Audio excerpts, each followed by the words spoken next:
Thursday,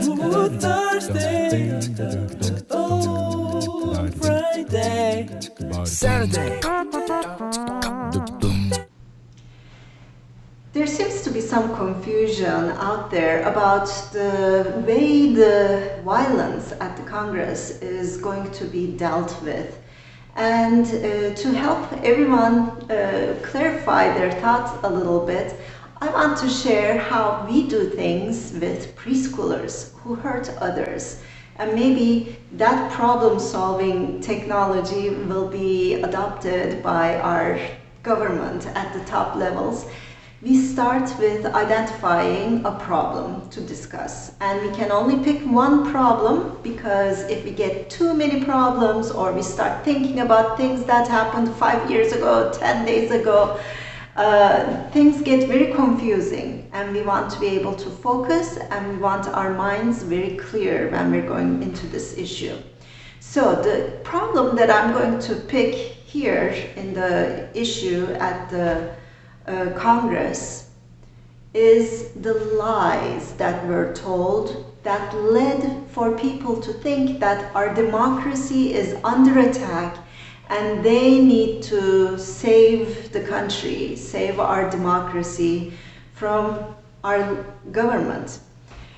And then we identify why the problem is a problem in the first place. People died. I mean, just think about this for 1 second. People out there who are saying, let's unite, let's forget about this. People died. Children lost their parents. Partners lost their loved ones. Fathers lost sons. 60 police officers were wounded. Some of them are going to be dealing with disabilities all the rest of their lives. Our representatives in the Congress and their staff people, they were scared out of their minds for hours, and nobody deserves that. There's life lost there. There's human energy lost there. And there's also a lot of property damage. We can always replace the windows and the doors, but the lost life, the lost health, well-being of all those precious people, how can we dishonor them and say, let's forget about all this, right? Then we discover who's responsible.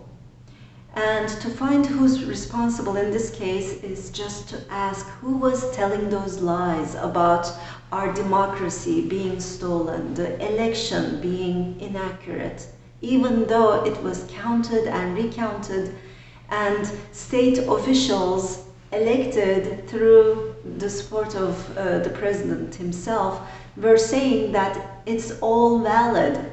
Because these people are not going to take it any longer.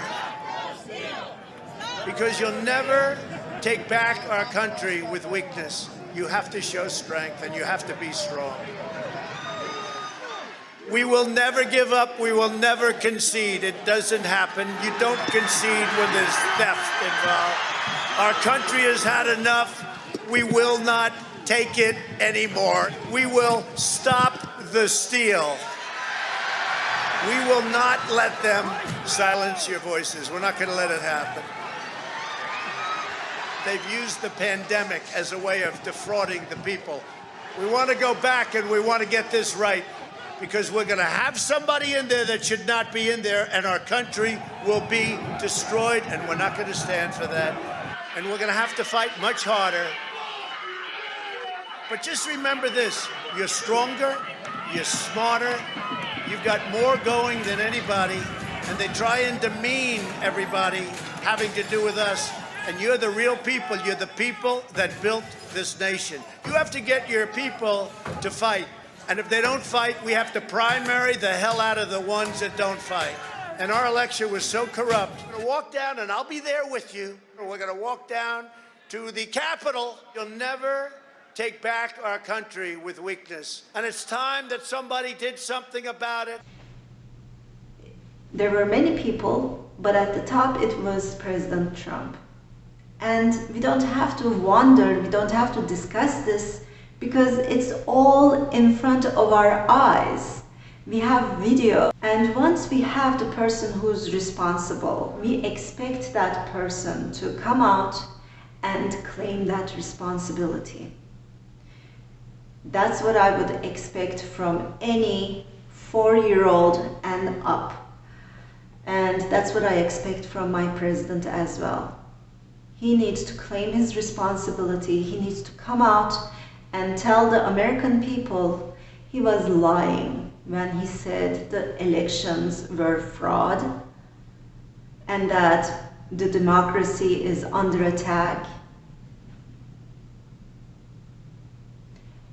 Because as long as he doesn't accept the truth and he doesn't accept the responsibility for what he's done so far, people are going to continue thinking of him as some sort of a martyr and a leader who's been done wrong. He knows that he was lying, and we know that he's lying. He needs to accept that responsibility if he's really interested in the truth and if he's really interested in unifying this country. And once the person accepts the responsibility, it's time to apologize from the victims. In this case, his followers are victims. They believed him. The people who lost their lives, their families, the children who are left fatherless, motherless, and the police officers who lost their health and well-being. American citizens, we are the victims. We lost our belief that our democracy is foolproof. Our House representatives, our Congress, and their staff members, they were scared, terrified for hours on. They're the victims, and we all deserve an apology, and I'm still waiting for mine. And once that apology comes, there needs to be a question asking, how can I set things right for you? And the lives lost, the well-being lost, we can't bring those back. Some people are going to be struggling with disabilities the rest of their lives because of this. But what Mr. Trump can do is to help those families, the people who got truly hurt and will suffer the rest of their lives because of his actions. He can make the rest of their lives a little bit easier by providing them some financial compensation from his personal wealth, because he was getting more than $500,000 every year for the lousy work that he's done so far for our country and for us. And we have paid because of his mistakes. When a private company makes a mistake, they recall their broken merchandise and they compensate the purchasers of those merchandise. They apologize, they take responsibility. We need the same kind of accountability from our government. This is the honorable way to work through this problem. And if the president refuses to follow through with this honorable way of dealing with the issues that a 4-year-old would follow through, I really didn't have any kids refuse to follow through with these steps. But if he refuses, then he needs to experience the consequences. I mean, you cannot show a nation, children, that you can get away with something as egregious as this. And that's what we'll be doing if we forgive the president for what he's done.